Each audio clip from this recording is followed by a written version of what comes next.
आणि आता महाराष्ट्रासह देशविदेशातील बातम्या पाहूयात वेगवान स्वरूपात स्पीड न्यूज बुलेटिन मध्ये। मुंबईतल्या मडमधील बेकायदेशीर 49 स्टुडिओ ईडीच्या रडारवर आहेत। ईडीने मुंबई पालिका प्रशासनाला अहवाल मागितलाय। उपायुक्त हर्षद काळे यांनी मड परिसरात असणाऱ्या 49 स्टुडिओ संदर्भात 5000 पानांचा एक अहवाल करून चहल यांच्याकडे सोपवला होता। नारायण राणे विरुद्ध संजय राऊत वाद चांगलाच विकोपाला गेलेला आहे। शिवसेना नेते संजय राऊत यांनी केंद्रीय मंत्री नारायण राणेंना कायदेशीर नोटीस बजावलेली आहे। राऊतांनी नारायण राणेंना मानहानीची नोटीस बजावली आहे। सामाजिक आणि आर्थिकदृष्ट्या मागासलेल्या विद्यार्थ्यांना आर्थिक मागास विभागातून अर्ज करण्याची मुभा देणारा शासन निर्णय मॅटने अवैध ठरवलाय। हा राज्य सरकारसह मराठा समाजाला मोठा धक्का मानला जातोय। मराठा समाजाचं आरक्षण रद्द झाल्यानंतर हा दुसरा मोठा धक्का मराठा समाजाला मिळालाय। कोकण शिक्षक पदवीधर मतदारसंघाचे बाळासाहेबांची शिवसेना आणि भाजप युतीचे नवनिर्वाचित आमदार डॉक्टर ज्ञानेश्वर म्हात्रे यांनी वर्षा निवासस्थानी राज्याचे मुख्यमंत्री एकनाथ शिंदे यांची सदिच्छा भेट घेतली आहे। यावेळी निवडणुकीतील विजयाबद्दल मुख्यमंत्र्यांनी म्हात्रेंचं अभिनंदन केलं। नागपूर जिल्ह्यात जाण्यासाठी 4 आठवड्यांची परवानगी द्यावी अशी विनंती माजी मंत्री अनिल देशमुख यांनी विशेष कोर्टाकडे केलेली आहे। कुटुंबीय आणि मतदारसंघातील लोकांसोबत संपर्क संबंध कायम राहावेत, आमदार म्हणून कर्तव्य बजावता यावं अशी कारणं त्यांनी अर्जात नमूद केली आहेत। अमरावती पदवीधर मतदारसंघाची मतमोजणी अद्यापही सुरू आहे। यामध्ये काँग्रेसचे उमेदवार धीरज लिंगाडे पाटील आघाडीवर आहेत, तर भाजपचे डॉक्टर रणजित पाटील हे पिछाडीवर आहेत। अमरावती पदवीधर निवडणुकीची मतमोजणी अंतिम टप्प्यात आलेली आहे। महाविकास आघाडीचे धीरज लिंगाडे आघाडीवर आहेत, त्यामुळे कार्यकर्त्यांनी काँग्रेसच्या कार्यालयासमोर जल्लोष केलाय।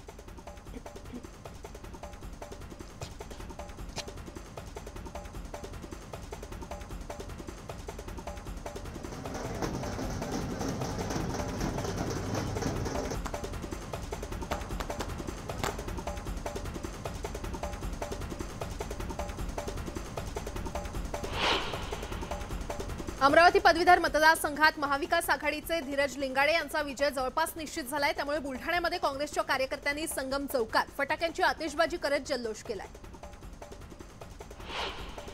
नाशिक पदवीधर मतदारसंघात अपक्ष उमेदवार सत्यजित तांबे विजयी झालेले आहेत। तांबे तब्बल 29,465 मतांनी विजयी झालेले आहेत। सत्यजित तांबेंना 68,999 मतं मिळालेली आहेत।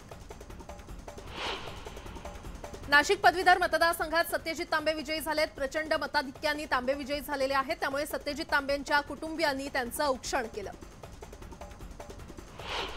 नाशिक पदवीधर मतदारसंघात शुभांगी पाटील पराभूत झालेले आहेत। पराभूत झाल्यानंतर पाटील यांनी पहिल्यांदा प्रतिक्रिया दिली।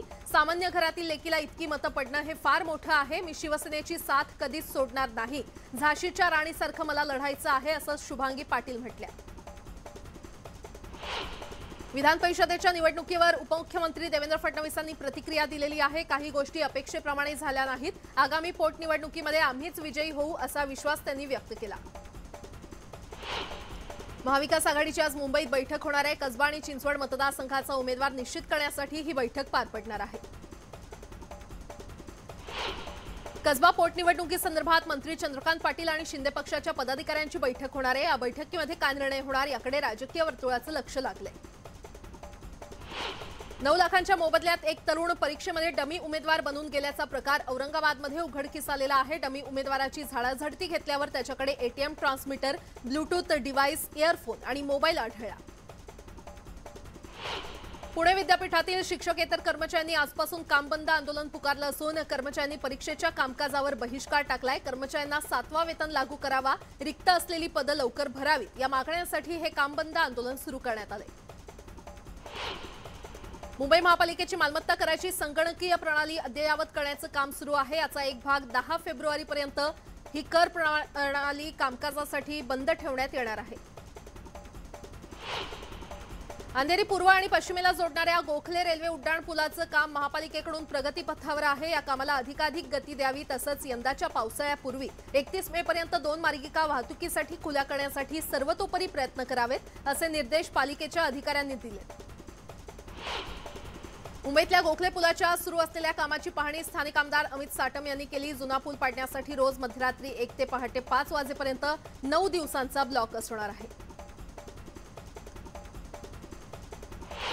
गोवरची तीव्रता कमी करण्यासाठी राज्य सरकारकडून लसीकरण मोहीम राबवण्यात येते, मात्र तरी देखील मार्चनंतर गोवरची तीव्रता कमी होईल असा अंदाज टास्क फोर्सने व्यक्त केलाय।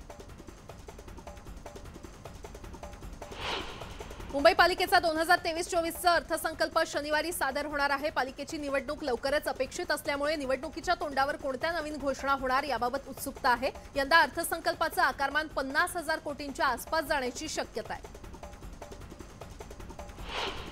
नेरळ ते माथेरान मिनी ट्रेनचा प्रवासही आता वातानुकूलित होणार आहे। मिनी ट्रेनला वातानुकूलित एक विशेष आरामदायक कोच जोडण्याचा निर्णय मध्य रेल्वेने घेतलाय। वातानुकूलित डबा 8 आसनी असणार आहे।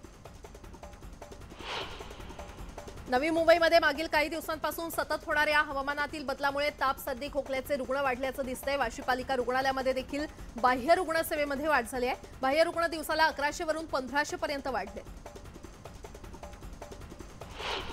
मुंबईत कोरोना पूर्ण आटोक्यात आलाय। दररोज 2500च्या वर चाचण्या होत असताना एक आकडी रुग्णसंख्या नोंद होते। त्यामुळे लवकरच टप्प्याटप्प्याने कोरोना चाचण्या बंद करण्यात येणार आहेत। 10वी-12वीच्या प्रश्नपत्रिका मोबाईलवरून व्हायरल होण्याचं प्रमाण वाढलेलं आहे। परीक्षेमध्ये होणाऱ्या या गैरप्रकारांना आळा घालण्यासाठी शिक्षण मंडळानं कडक पावलं उचलली आहेत। मोबाईल तसंच अन्य इलेक्ट्रॉनिक्स माध्यमातून प्रश्नपत्रिका व्हायरल करणाऱ्या आणि मिळवणाऱ्या विद्यार्थ्यांना त्या परीक्षेसह पुढील 5 वर्ष बोर्डाच्या परीक्षांनाच बसता येणार नाहीये। नागपूरमध्ये अवैध बांधकामांवर कारवाई करण्यात यावी अशी मागणी बऱ्याच काळापासून होते। आतापर्यंत शहरातील केवळ 5% अवैध बांधकामं हटवण्यात आली आहेत अशी धक्कादायक माहिती उच्च न्यायालयाच्या नागपूर खंडपीठासमोर सादर करण्यात आली।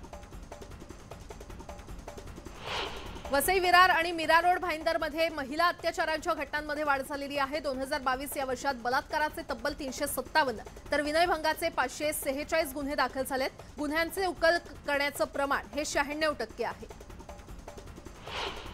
राज्याच्या किमान तापमानात चढ उतार होत असल्याने जानेवारी महिन्याच्या अखेरीस राज्यात थंडी पडली होती। मात्र फेब्रुवारी महिन्यात कोकण आणि मध्य महाराष्ट्राच्या दक्षिण भागात किमान तापमान सरासरीपेक्षा अधिक राहण्याची शक्यता आहे। संभाजी ब्रिगेडच्या आंदोलनानंतर श्री रविशंकर यांनी स्पष्टीकरण दिलेलं आहे। छत्रपती शिवरायांबद्दल जे ऐकलं वाचलं तेच बोललो, त्या वादात मला पडायचं नाही असं रविशंकर यांनी म्हटलं। ईडीच्या अधिकाऱ्यांनी कोल्हापूर जिल्हा बँकेत 30 तास चौकशी करून 5 अधिकाऱ्यांना चौकशीसाठी सोबत नेलं। त्यामुळे बँकेचे कर्मचारी आक्रमक झालेत। हे सर्व कर्मचारी आज बँकेच्या प्रवेशद्वारावर आंदोलन करणार आहेत। नवीन वर्णनात्मक अभ्यास 2023 पासूनच लागू करावा या मागणीसाठी पुण्यामध्ये एमपीएससीचे विद्यार्थी आंदोलन करणार आहेत। पुण्यातील अलका चौकात हे आंदोलन करण्यात येणार आहे। वर्ध्यात आजपासून 96व्या अखिल भारतीय मराठी साहित्य संमेलनाला वर्ध्यामध्ये सुरुवात होणार आहे। ग्रंथदिंडीनं या साहित्य संमेलनाची सुरुवात होणार आहे। संमेलनाचे अध्यक्ष निवृत्त न्यायाधीश नरेंद्र चपळगावकर, मुख्यमंत्री एकनाथ शिंदे आणि केंद्रीय मंत्री नितीन गडकरी यावेळी उपस्थित असतील। धुळ्यामध्ये चंद्रज्योतीच्या बिया खाल्ल्यानं 7 मुलांना विषबाधा झाल्याची घटना घडली आहे। सर्व मुलांवर भाऊसाहेब हिरे वैद्यकीय रुग्णालयामध्ये उपचार सुरू आहेत। सध्या सर्व विद्यार्थ्यांची प्रकृती स्थिर आहे। नांदेड कृषी उत्पन्न बाजार समिती अंतर्गत असलेल्या नवा मोंढा बाजारात नवीन हळदीची आवक सुरू झालेली आहे। नव्या हळदीला सध्या 6200 रुपये प्रति क्विंटल दर मिळाल्याची माहिती बाजार समितीने दिली आहे। सिंधुदुर्गात काजू हंगामाला प्रारंभ झालाय। यावर्षी हंगामाच्या सुरुवातीला काजू बी प्रति किलो 125 रुपयांनी व्यापारी खरेदी करतायत। त्यामुळे हंगामाची सुरुवातच निराशाजनक राहिल्यानं काजू बागायतदारांमध्ये अस्वस्थता पसरली आहे। जळगावात निर्यातीच्या किंवा दर्जेदार केळीला राज्यात 3000 रुपये प्रति क्विंटलचा दर मिळतोय। निर्यातीच्या केळी दरानं पहिल्यांदाच 3000 रुपयांचा टप्पा गाठलाय। खानदेशात थंडीमुळे काढणी लांबली असली तरी चांगला दर मिळतोय। राज्यातील खासगी डेअरी आणि सहकारी दूध संघांनी गाय दुधाच्या विक्री दरात वाढ केलेली आहे। मात्र यावेळी खरेदी दरात देखील प्रति लिटर 1 ते 2 रुपयांनी वाढ करण्यात आली आहे। त्यामुळे डेअरी उद्योगानं शेतकऱ्यांना दिलासा मिळालाय। मोसंबी उत्पादक शेतकऱ्यांसाठी राज्य सरकारनं मोठा निर्णय घेतलाय। औरंगाबादमधील वीज गुणन केंद्र इसारवाडी इथल्या प्रक्षेत्रात फळ रोपवाटिकेत रूपांतर करून सिट्रस इस्टेट आणि सेंटर ऑफ एक्सलन्स तयार करणार असल्याचं फलोत्पादन मंत्री संदीपान भुमरे यांनी म्हटलं। सांगलीमध्ये डाळिंबाचा मृगबहर अंतिम टप्प्यात आलेला आहे। डाळिंबाला प्रति किलो 150 रुपये दर मिळतोय। यंदाच्या हंगामात डाळिंबाच्या दरात सुधारणा झाल्यानं डाळिंब उत्पादक शेतकऱ्यांना मोठा दिलासा मिळालाय। औरंगाबाद जिल्ह्यात सप्टेंबर महिन्यापासून लंपीमुळे 1160 जनावरांचा मृत्यू झालाय। यात सिल्लोड तालुक्यातील 259 तर वैजापूर तालुक्यातील 32 जनावरांचा समावेश आहे। मुंबई पोलिसांच्या गुन्हे शाखेने एका सराईत गुन्हेगाराकडून एक पिस्तूल आणि 3 जिवंत काडतुसं जप्त केलेली आहेत। जोगेश्वरी पूर्वेकडील JVLR परिसरात तो पिस्तूल विक्रीसाठी आला होता। एटीएम मध्ये पैसे काढणाऱ्या लोकांना मदत करण्याच्या बहाण्याने एटीएम मध्ये शिरून लाखो रुपये लुटणाऱ्या तिघांना उल्हासनगर आणि अंबरनाथ मधून अटक करण्यात आलेली आहे। या आरोपींकडून 10 एटीएम कार्ड्स जप्त करण्यात आले। गाडी अनियंत्रित होऊन थेट एका सॅलॉनची भिंत तोडून आत शिरली। दरम्यान सॅलॉनमध्ये बसलेल्या तिघांचा जीव थोडक्यात वाचलाय। ही संपूर्ण घटना सीसीटीव्ही कॅमेऱ्यात कैद झाली आहे।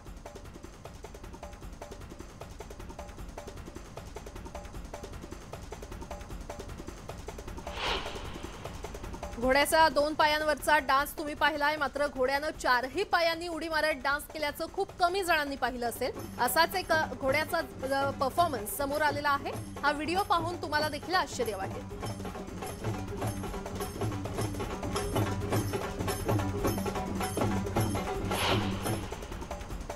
एका नर व्हिक्टोरिया रायफल पक्षाच्या नृत्याचा व्हिडिओ सोशल मीडियावर सर्वांचं लक्ष वेधून घेतोय। रागावलेल्या मादीला प्रभावित करण्यासाठी तो डान्स करत तिला खुश करण्याचा प्रयत्न करतोय। हा डान्स खरोखरच पाहण्याजोगा आहे।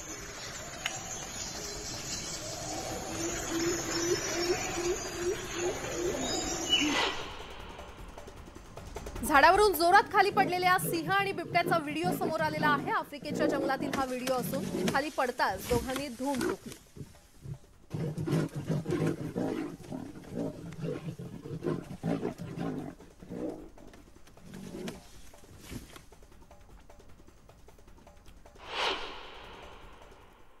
शिवसेनेचे खासदार संजय राऊत बोलतायत, थेट जाऊया।